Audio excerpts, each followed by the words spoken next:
Welcome to Real Estate Coaching Radio, starring award-winning real estate coaches and #1 international best-selling authors, Tim and Julie Harris. This is the #1 daily radio show for realtors looking for a no BS, authentic, real-time coaching experience. What's really working in today's market, how to generate more leads, make more money, and have more time for what you love in your life. And now your hosts, Tim and Julie Harris. Welcome back. This is day 2, how to earn your first, your next, or, maybe you're working on your 40th million in real estate. And what we're doing is we're sharing with you how to make $1 million in real estate. But in addition to that, multi-millions of dollars in real estate, but also really sprinkling in some, hopefully some mind expanding ways that you can, once you're earning a lot of net profit in your real estate business, then make that profit create other, income sources that will then make it so that you're rich, and rich is merely where your money works for you and you no longer have to work for your money. So today is part 2, and we're picking up where we left off yesterday, and we're on point number 6. By the way, if you want our notes from any of our podcasts, you have to subscribe to our free newsletter.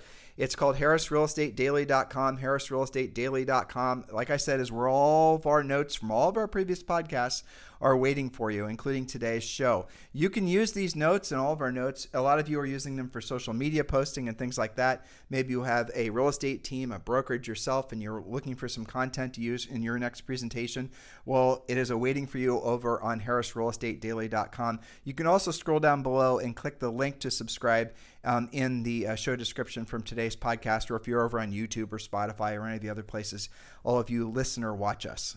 All right, point number 6. Remember, yesterday was part 1, points 1 through 5. So point number 6, define what makes you unique. Can you answer the question, what makes you different? Why should I hire you? What are your USPs? USPs are unique sales propositions. Sellers ask for reduced commissions because they don't know how else to compensate and to compare agents. To compare agents. And buyers ask for agent kickbacks for the same reason. They ask you for that because they're trying to level the playing field. Now, if your unique selling proposition is you're going to kick back to the buyer or you're going to reduce your commission, that's not really a scalable business idea because you're not going to make any profit. Now, that I would say that point number 6 is perhaps the most important point, aside from or in addition to the one about pre-qualifying that we made yesterday, because that's the #1 reason, not knowing how to define or answer the question, why should I list with you or somebody else? Now it's going to be, why should I commit to having you be my exclusive buyer agency versus the billions of other agents that also want to have that same relationship with me? You're going to have to be able to explain to them why you're special, why you're unique. We have already done all that heavy lifting for you as part of Premier Coaching, and we're in the process of really updating the buyer presentation as well. And we talked about this a couple days ago, but here's how your business how you should consider having your business work. You come across a new buyer. It's a buyer that has been pre-qualified, great buyer, has the highest levels of motivation, been pre-qualified. This is someone you want to actually have as your buyer. You're going to have them sign an exclusive buyer agency contract. That same buyer is probably being romanced by 10 other agents. So why are they going to choose you over those other agents? Many of you don't have an answer, right? By the way, you don't have a relationship with this buyer. They're not a center of influence. They're not a past client. So this is somebody you maybe met at an open house. You guys get the idea? You're going to have to learn how to compete. Well, that's where your unique selling propositions come in. And we've done the work for you. Man, one of the things we're going to coach you guys to know how to do is show your communications guarantee. How about this? Mr. Buyer, here's what we're going to do. If they're not, a lot of buyers are going to be apprehensive about signing an exclusive with you until they've actually decided whether they like you and want to work with you. So after you sit down with them and you've shown them your formalized presentation, which we give you as part of Premier Coaching, still at that point, some of you aren't going to feel comfortable asking for it. That's a skills thing. Or the buyer is going to be a little apprehensive. So you're going to get them to sign an agreement that you're going to work with them one time to show them maybe 2 or 3 houses or one house. It's just for that one day. It's going to be limited for 24 hours or whatever. Then after that, if they want to keep working with you, then they're going to have to sign something that's going to be for maybe 3 months or 6 months or whatever. But so there's a little strategy for you that we're going to coach you guys how to do. We're going to map all this out in Premier Coaching, but I'm going to give you another level to this. One of the things that everyone's going to have to get real comfortable doing is something we've coached our agents to do forever. Now, agents generally don't like what I'm about to say because it holds them accountable all the time. In other words, they can't just romance that buyer or the seller, get the contract signed, and then drop the ball and not service that seller. So what we're going to ask you guys to consider doing as far as your buyer presentation and part of your pre-buyer package is what we're probably going to call it, is you're going to have something in there that's called, in essence, the easy exit listing or the easy exit buyer agency contract. So Mr. Buyer, here's the thing. If for any reason you're not 100% satisfied with the services I'm providing for you as your exclusive buyer's agent, you can actually fire me with no strings attached. And I'm the only one in the community as far as I know that's offering this, but that's how confident I am that you're going to be thrilled with the fact that you've chosen me to be your exclusive buyer agency. Now, you're going to have carve-outs if you're going to exclude any of the properties you personally introduced them to and things like that. But that and a whole bunch of other things are going to be the answer to the question about why they should work exclusively with you. We've been coaching listing agents and our buyer's agents to operate this way for decades. Now, all of you are going to be forced to because of the change of the law. And if you're not open, if you don't have your mind open to what I'm talking about, if you don't know what I'm talking about, go back and listen to past podcasts. Julie and I have talked about that topic, with regards to the fact that everyone's going to have to use exclusive buyer agency contracts infinitum. Yes, with more to come, I'm sure. Yes, and by the way, now that you understand what a unique selling proposition is, check yourself. It can't sound like everyone else's. Right. Because when I test agents, I do this often, and the coaches do this often in Premier, putting the agent on the spot. You can do this right now. What is your unique selling proposition? Why would I choose you versus somebody else? And one of two things usually happens. Silence. It's crickets because they're kind of tongue-tied in their head, not knowing what to say. Or it sounds like everyone else. Well, I'll put you in my drip system. Okay, so does everybody else. I'll search for you every day. Everybody else says that. I have a list of, buyers or sellers that I can match with your property. Everybody talks about that. Not the communications guarantee, not the buyer happiness guarantee, not the 20 things that you do other than the MLS. Those are unique to you. It's even worse than that, Julie. They're going to try to avoid those accountability style questions by talking about how they're connected socially. Oh, I'm involved in this charity and that charity. And here's a picture of me and my golden retriever. They're going to try to essentially hit them with a lot of amiable messaging. But how does that, benefit me, the buyer? To try to fake friend them. That's what a lot of buyer agents are going to do. They're going to try to fake friend them. Oh, we're best friends. It's like we've known each other forever. That's not going to work in this marketplace because your competitors are going to have very drilled down, unique selling propositions that are going to deliver overwhelming value to that prospective buyer or obviously that seller on the listing side of things. That if you don't, you're going to be obsoleted. If you're worried about AI, don't worry about AI. Worry about your complacency not adapting to the new rules of this new market. Next point, Julie. Next point, number 7, get into momentum and stay there. You've used the treasure map that if you listened to yesterday's show, and you can do it today too, the treasure map, your business plan. Now you understand lead generation, set specific financial goals, know your magic number, and create your daily schedule. Now, again, we're talking about making $1 million or $1 million plus. You do have to do the work. Drill down and do the work. Focus stands for follow one course until successful. You can't skip the work. All right, point number 8. Track everything using your visual accountability whiteboards that you get in your Premier coaching program. Well, you don't get the boards. You get the you get the visualizations, how to create the boards. But Julie, let's talk about the importance of having these dry erase boards. Yes. Okay. You said something yesterday which I loved, that your CRM is where your leads go to die, right? So where do your leads go to live? Onto your whiteboards. Your CRM is simply a database of contacts. It's not everybody in there is a lead. That's where agents get screwed up in their head. Using visual accountability, where you're looking at your whiteboards every single day in a specific way that we coach you to do it that is highly effective, that's where your leads live. That's where your leads then become either a listing or a signed buyer. Then they become a pending, and then they become a closed. I want you to think about what I'm about to share with you. So I'm on Instagram the other day. There's a coach that's joining with Julie and I at eXp Realty, and he asked me to look at some of his Instagram posts, and I'm looking at what he's essentially trying to market on Instagram to attract agents to want to be coached by him. Hopefully you guys following along with what I just said. Well, so I came across this post, and it was a video of him presenting why to use BombBomb video, why to do all this other stuff. And I watched it, and it was long and it was complicated. It was like 4 steps. You're going to generate the lead. You're probably going to use Facebook marketing or Google pay-per-click, or you're going to buy the lead from Zillow or whatever. And then you're going to drip these pre-made videos on them. Oh, and you're going to personalize them, and you're going to put them in your CRM, and you're going to do all these things. And I was thinking to myself as I was watching this video, if I were an agent, a new agent, or even a seasoned agent, and I were trying to follow along with all the things he's saying, my brain is completely, fuzzing out because there is too much detail. But what isn't also disclosed is the expense of doing all those damn things. The videos, the this, and the other things. Not just the financial expense of paying for those third-party systems, but the expense of your time.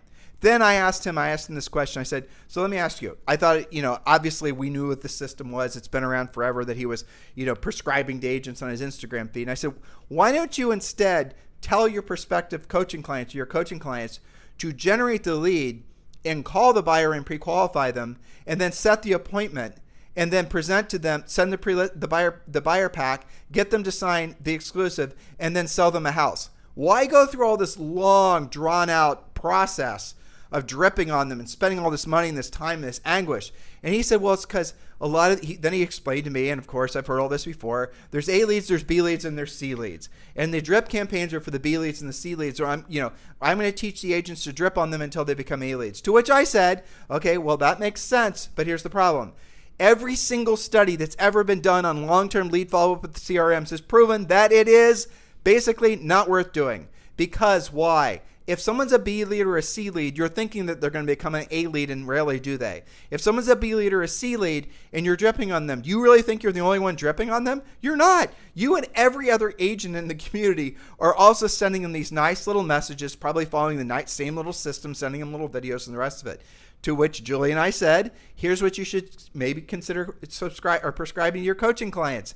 Tell them to pick up the phone, do the pre-qualification, and if they are not essentially meeting the very high standards you have with all your prospective buyers or sellers, you frankly don't work with them. Now, why would you want to do that? Because your goal is not to have thousands or even dozens of leads. Your goal is to have the fewest number of leads that are pre-qualified to the highest standards. The idea of creating a bunch of leads thinking that you're going to play the numbers game and some of those leads are going to raise their hand and do business with you is an act of futility because it's covering up the great leads.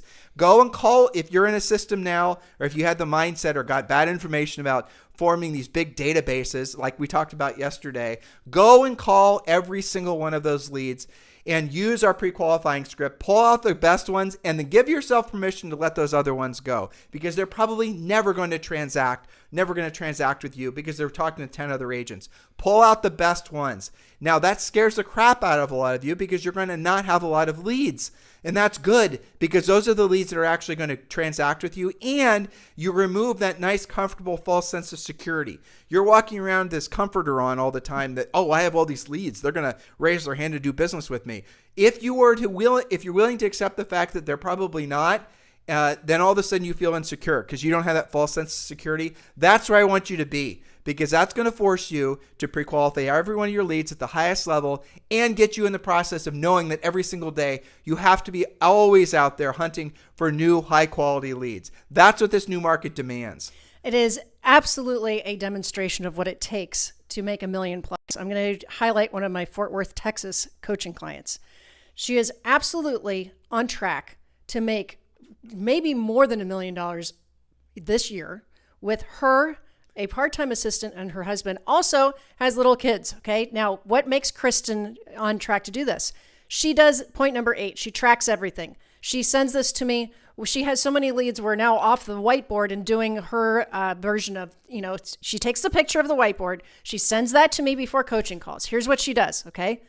She can tell me on every single lead, and these are real leads. These are not just her database. She can tell me, are they pre-qualified? Yes or no. Are they financed? Yes or no. If they're cash, where's the cash coming from? What is their time frame? Are they a buyer or are they a seller? And what exactly are they looking for? And I'll tell you what the interesting outcome of this has been. Because she's so proactive, actually picking up the phone, actually going to their house and meeting with them, she now, her whiteboards are more of a matchmaking thing because now she knows what everybody's looking for. She has several transactions all the time, no matter what day I talk to her, where she says, yep, I've already got a buyer for that because I talked to that person last month and they said they wanted a lake property, so I'm going to make the match. Your coaching client, Patrick Murphy in Columbus, Ohio. That's another great example. Well, so he has, you're coaching him to have fewer leads that are really high quality leads. Correct. And giving himself permission to only, just essentially a lot of, and I understand if you feel this massive pang of insecurity, only having a dozen leads or 10 leads, but all those leads are ready to buy and sell. All those leads are, committed to you. All of them have signed exclusive contracts or listing contracts with you. Wouldn't you rather have that than dozens and dozens of unqualified, unmotivated, uncommitted leads? Of course you would. That's security. But you have to have the skills to know how to get those people to essentially know which ones are the wheat from the chaff and then get them to commit to you. That's what the whiteboards are about. So when you have a whiteboard, you put it on the wall. You have your leads up on the wall like Julie just described. Those are people that have been through the gauntlet and have proven them willingness to actually transact following your rules and have committed exclusively to you. That's visual accountability. Yes, and it is much more timely to walk into your office and see, like Patrick's a great example too, because he has a database, he's got a CRM. There's between 125 and 150 people in it at all times because he's always updating it, upgrading it, right? He doesn't call those his leads. His whiteboard says he has between 20 and 30 people who are either buyers or sellers who have been through the pre-qualification. He can tell you absolutely everything about them.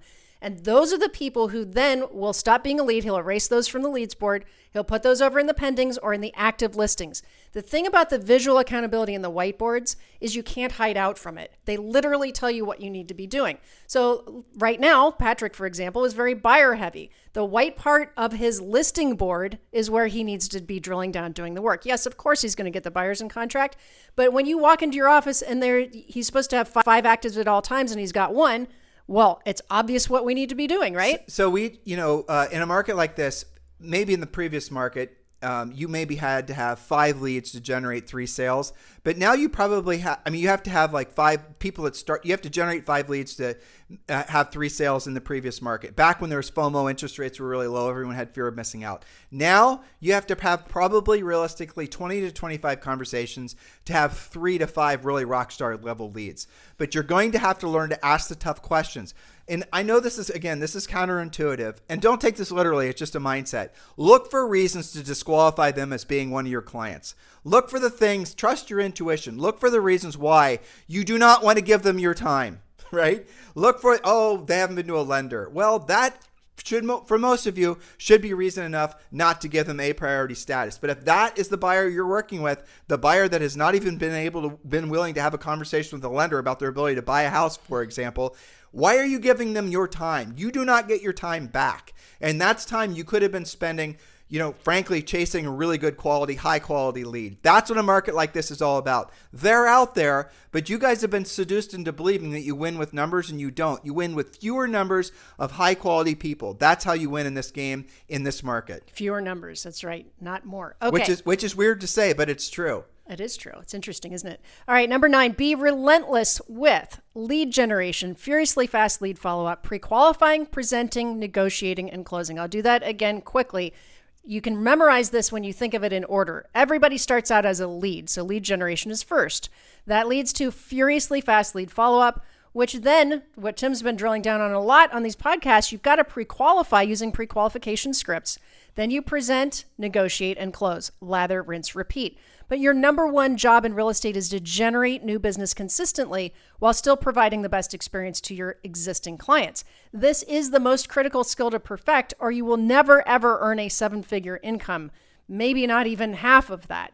You've got to do this list. All of my coaching clients, 100% of my elite coaching clients, have that list on their wall. And if it is not on that list, they're not allowed to be doing it. By the way, the funnel for working with buyers is that Julie just gave you what our traditional funnel was with when approaching sellers. It's going to be the same thing. Now that you have to have a formalized relationship and contract with buyers, it's going to be the exact same process. We're just going to mirror it at a higher level. And we talked about that yesterday, how we're going to create a digital presentation for all you guys with an AI that's going to actually present. If someone actually messaged me on Instagram, you guys can follow us over on Instagram, Tim and Julie Harris, that they wanted to have their AI be themselves. And you know what? I think we're going to make that possible. Cool. So you're going to have your AI is actually going to be you in your voice presenting the pages of the pre-listing pack. And some of you, a couple of people messaged me that they want to make sure that they can change the ethnicity in addition to the language. That's the easy part. Sure. To be frank. From what I've learned from these AI companies, we can do that quite simply. So I'm super excited about that. Oh, me too. It's going to be the best thing ever. Well, I mean, yeah, but we're not going to rush to market with this product. We're going to make it really, really good. So it's probably not going to come in third or fourth quarter of this year, maybe not even first quarter of the following year. Like I said, we're going to get it really right. And it is kind of funny that this sounds terrible, but I'm going to tell listeners what I think. Julie and I have been early to market on a lot of our, I think, revolutionary, if not evolutionary products over the last 20 years. And every single time we've done it, we've had all kinds of people rip us off and copy us. It's happened with short sale. It happened with all these other things that we've created, and we're not going to do it again. So what we are doing is all of our content is copywritten. All of our content is trademarked. We're going to give a license agreement for people that are Premier Coaching clients to use the content, but we're not going to rush to market. And you're going to notice that and I'm already seeing it. When another coach is asked, what is it that an agent should be doing right now to show their value? They don't have an answer because they don't have an answer. They're not trying to be, they're not trying to play their cards close to their chest.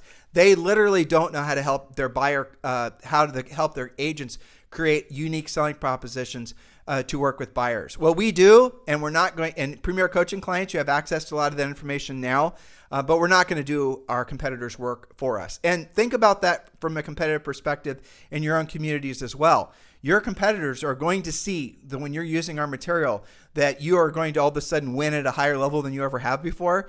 And you do want to keep that kind of your own cards close to your chest. Don't put it on YouTube, please. Yeah, don't put it on YouTube.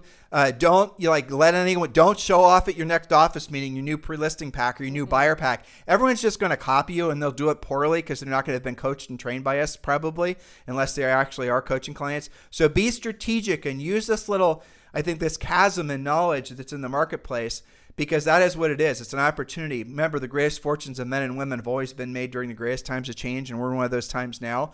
So use that time to get the most advantage you possibly can and be strategic. Point number 10. Point number 10, I'm going to present this, and then you're going to walk them quickly through the spokes in the wheel model. And that is point number 10, follow the spokes in the wheel model. There is no silver bullet or easy button to lead generation. There is no one thing that if you just do that, the world will rain leads on you. You have to have multiple spokes in your wheel. You're going to create your wheel and include both proactive and passive spokes, but lead with the proactive since it's much more predictable and duplicatable. Proactive is speaking with people directly, voice to voice or face to face, concentrating on the most likely to list categories. Passive spokes are speculative, not face-to-face or voice-to-voice, things like drip system, direct mail, and social media. So simple, spokes in the wheel. In your mind or on a piece of paper, draw a big circle, and then draw a little tiny spoke in the center of the wheel. You're going to be creating a little center hub, a smaller circle. And every spoke on the wheel essentially represents more integrity of your business. Integrity in the sense that the wheel has more strength. So if you have a bicycle wheel and you're rolling down the street and the bicycle wheel has one spindly spoke and you hit even the smallest pebble in the road, what's going to happen? The wheel's going to collapse, right? Well, that's what's happening right now to a lot of agents' businesses, especially agents who've been buying their leads from places like Zillow. Your businesses are collapsing. Zillow is charging more money. There's commission compression. And now there's this, what are we going to do about the new exclusive buyer agency contracts? All these things. So a lot of agents who built their businesses on one major source of business are learning the lesson the hard way that you never build a mansion on land you do not own. You never build your business on, essentially systems that you cannot control. So your spokes in the wheel, start with the spokes. That are the ones you can control. Those are the ones that are going to be you on the phone, you belly to belly. Those are the most powerful ones. So that would be centers of influence and past clients. A good spoke on the wheel would also be door knocking, frankly, because you can control that and it doesn't cost anything. And then you want to obviously then roll in some more skills-based things. That's going to be working directly with unrepresented owners, aka for sale by owners, expired listings, all the different sources of leads we teach you how to proactively pursue in Premier Coaching. That's how you build it out. Now, here's a trick. Do not move from one spoke to the other until you've had it mastered. Don't just get okay at, say, for example, working with expireds and decide, well, I now have got expireds good enough. Now I'm going to move off to FSBOs. You actually and I shouldn't say this because it's, against what I just said, but it is the truth. You can actually build a really strong business with maybe 2 or 3 spokes, centers of influence and past clients, and working with expireds, and maybe something that's going to be passive. And maybe it's going to be a social community type thing that you're involved in. And that's going to be dependent on what your expectations are for how many units you're going to sell, how much money you're going to make. But as an agent with, say, a team of 5 or less, you can actually kick some serious ass if you're willing to do the proactive lead generation. The key is you have to do the real work. You're going to have to pick up the phone. You're going to have to actually go out there and have those direct communications with people and not be overly reliant on the passive stuff. Now, if you want to do the passive stuff, the social media, the drip campaigns, do not do that with the expectation that it's going to replace the proactive stuff. In a market like this, in a world like this, people want analog communication. They want to see you. They want to talk to you. And while all your competitors have been seduced into believing they can do all of these things passively, you will have a competitive advantage when you do things proactively. Doesn't that intuitively make sense, Julie? It absolutely does. And I have to highlight one thing you said about your primary spoke being your past client center of influence, aka your database. You have to recognize, because many of you do have that as a primary spoke, and you did very well in especially 21 and 22 with that. That spoke, through no fault of your own, has become a bit weaker. And that's because some of those transactions that you did in those hot years were stolen from future years. And that puts more pressure on you to be extra good at that and to expand that spoke, the new people in your sphere, but also to add, to your point, making your wheel more integrity, right? You've got to have more spokes than you had to before, because more than 50% of your people in your database have already either refinanced or purchased recently. Well, not just more spokes, Jill. You have to be generating new leads every single day. Your job is essentially effectively, your mission is to make as many new relationships as you can on a regular basis. Meeting new people, having, essentially being able to offer your services with a lot of pride and excitement because you have your unique selling propositions, you have your pre-listing pack or your pre-buyer pack. You're excited to go out in the marketplace and show why all the folks should be doing business with you. Your mindset should be, when you see a for sale a sign with a competitor's name on it, and you need to think to yourself, why didn't I get that listing? Don't think, well, they must have known him, or they knew him from, church, or they had some sort of community tie-in or whatever. Don't make excuses for you not having the mindset that you should be dominant in your marketplace, however big that market is and wherever it is. 100%. Be of the mindset that it's an unlimited opportunity for you if you're willing to do the work. And if you're not getting out of the marketplace and out of your business what you want, it's probably because you're not putting in enough effort, or the efforts you're putting in aren't going to be the ones that lead directly to helping somebody and making money. Remember, if it's meant to be, it's up to me, right? So point number 11, last point of today, be absolutely listing focused. Why? Because listings drive everything. Buyers drive one transaction at a time, and only sometimes. Know your magic number. Again, that's the number of listings you have to have at all times to meet or exceed your monthly goals, and relentlessly maintain or grow it. It's the engine that fuels your business. And remember this, guys, especially if you're in a market where there is more inventory, and that's starting to hit hard this time of year, right? So many of you had a magic number. I'm talking mostly coaching clients because you know what the magic number is, where it was like, if you wanted to sell 3 homes this month, you had to have 3 listings. They'd all sell instantaneously with multiple offers. You could take it to the bank next month. You're set. Well, now with more inventory, naturally your magic number goes up. To sell those same 3 houses month in and month out predictably, now you're going to need maybe 5, maybe 7 actives at all times. You're going to have to communicate more regularly with those sellers, get used to having longer days on the market, maybe do a price reduction to make it to the finish line. But you have to raise your personal inventory in order to do the same that you did, if not more. More inventory, price reductions, all these things. You want to hear all those things. The mainstream media is trying to paint the market undulations as a bad thing. As a opportunistically focused real estate entrepreneur, when you hear about price reductions, when you hear about more inventory, you need to get excited, because what that does is it creates excitement in the buyers' hearts. And then the buyers, some of them have houses to sell. That creates more inventory. And also, if the market starts to slow down, it's going to put pressure on the Fed to lower interest rates. And then you're going to have a scenario where you're going to have lower interest rates, more inventory, and that's obviously going to lead to a lot of real estate transactions. So don't be allowing your mind and your potential to be nullified by essentially all the negativity that's out there. Do yourself a favor, focus on what your highest and truest purpose on this planet is, which is to be of service to other people. And by the way, when you are of service to enough other people, you're going to have lots of profit from your business. You're not going to make $1 million. You're going to make many, many, many, many millions of dollars over many, many years, and you will become rich where your money works for you and you no longer have to work for your money. Seize the opportunity that this market is presenting to you. And frankly, I think most of you, if you're listening to what we say with an open mind, should be excited, because every single thing we ask you to do in Premier Coaching does not require a degree in engineering from MIT to put it all together. It's basic communication skills. We give you the scripts. We tell you what to say. We tell you how to say it. Now you just got to go out there and take action. Thank you for keeping this number one listen to daily podcast for real estate professionals in at least the United States. Please do the next best thing for yourself and for us. Help us get the word out about this podcast. Help us improve all the agents in the nation, so the next co-op you do is with a professional agent like you're becoming or already are. Give us a 5-star review over on iTunes, and please do leave a comment why you love the podcast. It means a lot to us. Help us get the word out about the fact that this is probably going to be looked upon in the rearview mirror of the folks that keep track of the history of real estate as being one of the best times to be in real estate because of the opportunity that this market is presenting to all of you. Seize the opportunity. You're in the right place at the right time. Now take the right actions. Have a fantastic day. This podcast is a part of the C-Suite Radio Network. For more top business podcasts, visit c-suiteradio.com.